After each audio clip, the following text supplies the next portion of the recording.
Hello everyone, क्या हालचाल प्यारे बच्चों, कैसे हैं आप लोग। आई होप आप लोग बहुत अच्छे होंगे और अच्छे से स्टडी कर रहे होंगे।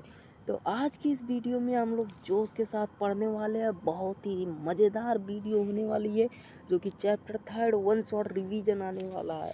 बहुत ही प्यार से रिवीजन कराएंगे, बहुत ही ज़रूरी होने वाला है रिवीजन, क्योंकि मेगा टेस्ट में आप सभी को दिक्कत ना आए। ठीक है, आज की इस वीडियो में हम जो है बहुत ही इम्पोर्टेंट लेक्चर लेके आए हैं। तो चलिए शुरू करते हैं बिना देरी किए हुए। प्यार से पढ़िए, धीरे धीरे पढ़िए, समझ में आए। ठीक है, आगे हम लोग देख सकते हैं जो है लेक्चर जो है हमारा होने वाला क्लास 10 मैथमेटिक्स, जो chapter 3 pair of linear equation in two variables one shot revision होने वाला है, जो कि बाई पुष्पकांत भैया लेके आए हैं आपके।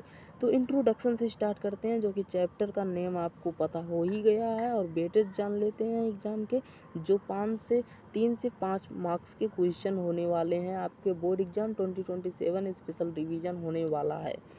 तो लीनियर इक्वेशंस को हम लोग ध्यान से देखेंगे। Where A B C are equal real numbers, A and B are not both zeros. ठीक है, both zeros, A B C वास्तविक संख्याएं हैं और जो है ए और बी दोनों एक साथ शून्य नहीं हो सकते। एग्जाम्पल आपको देख रहे होंगे बोर्ड पर। 2x+3y इक्वल टू 6, चाहे a minus B equal to 4 बोल दीजिए, चाहे x minus Y equal to 4।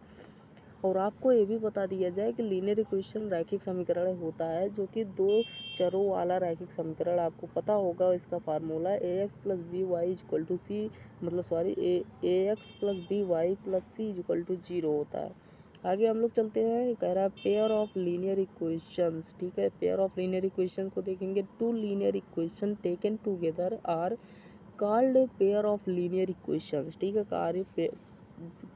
Called a pair of linear equations. Example आप लोग देख सकते हैं, X plus Y equal to 5 होता है and X minus Y equal to 1 होता नहीं है। ये जो है एग्जाम्पल आपको समझाने के लिए लिखा गया है। आपको अभी एग्जाम्पल आगे मिलने वाले हैं, आप लोग देख पाएंगे। ठीक है, आगे चलते हैं। क्या कहला है, graphical representation. A pair of linear equation represents to straight lines. ठीक है, पॉसिबल केसेस देखेंगे। पॉसिबल केसेस का मतलब हमारा यह होता है कि जो है हमारा पॉसिबल केसेस संभावित स्थितियाँ देखेंगे। ठीक है, असंभावित स्थितियाँ देखेंगे। इंटरसेक्टिंग लाइन, प्रतिच्छेदी रेखाएं देखेंगे। वन यूनिक सोल्यूशंस होते हैं जिसमें।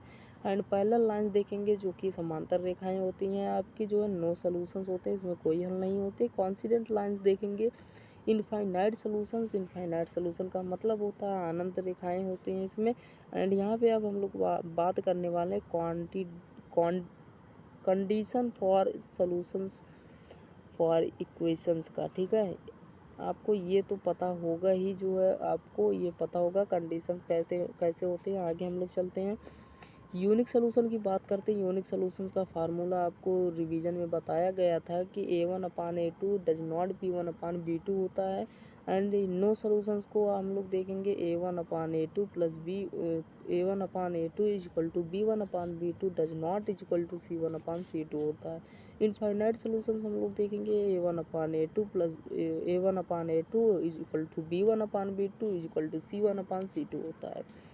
सब्स्टिट्यूशन मेथड्स हम लोग देखेंगे। सब्स्टिट्यूशन मेथड का मतलब है प्रतिस्थापन विधि। चरण स्टेप से स्टेप जो है समझेंगे, step by step. Third step है इसके, जो है आसानी से समझा देंगे।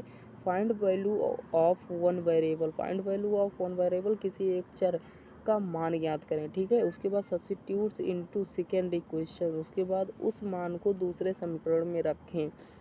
उसके बाद कह रहा फाइंड अदर वेरिएबल, उसके बाद दूसरे चर का मान ज्ञात करें। ठीक है, एलिमिनेशन मेथड देखेंगे। विलोपन विधि जो है, इसमें भी 3 स्टेप में आपको समझाया जाएगा। मेक कोफिशिएंट्स इक्वल होते हैं, यानी कि दोनों समीकरणों के गुणांक को समान बनाइए। उसके बाद ऐड या फिर सब्ट्रैक्ट इक्वेशंस, उसके बाद समीकरण को जोड़िए या फिर घटाइए। स्टेप 3 हमारा क्या कह रहा है कि फाइंड वेरिएबल्स, उसके बाद चरों का मान याद कीजिए। थर्ड आता है हमारा cross multiplication method. Cross multiplication method का क्रॉस गुणन विधि कहते हैं। ठीक है, फार्मूला आपको यहाँ पे दिख रहे होंगे। यक्स अपान होता है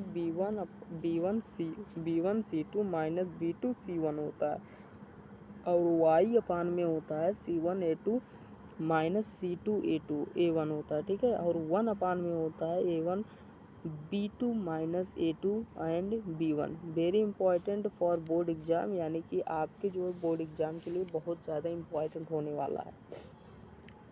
बहुत ज़्यादा वेटेज यहाँ से 5 नंबर के क्वेश्चंस आपके आते हैं, 5 नंबर के क्वेश्चन आपके आते हैं। आगे चलते हैं। मोस्ट इम्पॉर्टेंट क्वेश्चन जो है MCQs रिवीजन करेंगे, जो कि कह रहा है इफ़ टू लाइन्स इंटरसेक्ट्स जो है देन इक्वेशन हैव 4 ऑप्शन दिया है। No solution, 1 unique solution, infinite solution, 2 solution. बताओ कौन सा ऑप्शन हमारा सही होने वाला, बताओ फटाक से।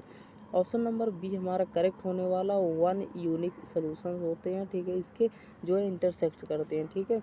दूसरा क्या कह रहा है, if two lines are parallel then equation have, क्या होगा, 1 सोल्यूशन होगा, इनफाइनाइट सोल्यूशन होगा, नो सोल्यूशन होगा, 2 सोल्यूशन होगा। बताओ फटाक से। तो ऑप्शन नंबर 3 हमारा सही होने वाला है, नो सोल्यूशन होंगे, ठीक है, क्योंकि पैरेलल बोल रहा है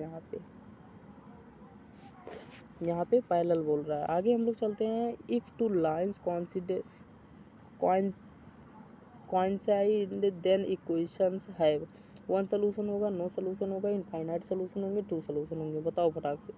तो इनफाइनाइट सोल्यूशंस होंगे हमारे, इनफाइनाइट सोल्यूशंस, ठीक है, ऑप्शन नंबर 3 हमारा सही है।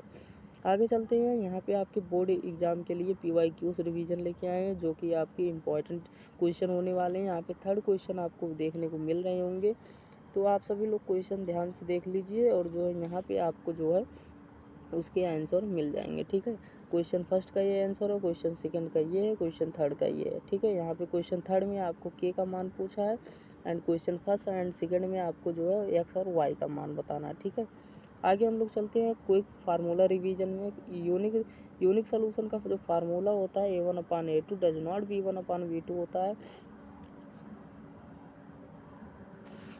और हम देखेंगे नो सोल्यूशन में A1/A2 equal to B1/B2 does not equal to C1/C2 होता है। इनफाइनाइट सोल्यूशन का देखेंगे A1/A2 equal to B1/B2 equal to C1/C2 होता है, ठीक है।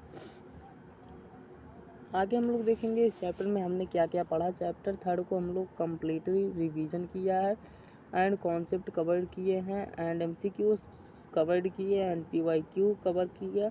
उसके बाद बोर्ड एग्जाम हमारा रेडी हो गया। कमेंट में लिख देना मतलब पुष्पान भैया 3rd चैप्टर डन हो गया, 3rd चैप्टर हमारा डन हो गया, ओके। तो मिलते हैं नेक्स्ट वीडियो में, तब तक के लिए जय हिंद जय भारत। और हाँ, मेगा टेस्ट हमारा आने वाला है, उसको ज़रूर आप लोग देखिएगा। लेक्चर को जो है बहुत ही इंपॉर्टेंट समझ में आने वाला है। अगर 50 क्वेश्चन हम लेके आएंगे तो 40 क्वेश्चन बोर्ड एग्जाम के लिए बहुत ही इंपॉर्टेंट है। बोर्ड एग्जाम में 40 क्वेश्चन कहीं गया नहीं, आप सभी लोग फोड़ के आएंगे, मुझे विश्वास है। मिलते हैं नेक्स्ट वीडियो में, तब तक के लिए जय हिंद जय भारत।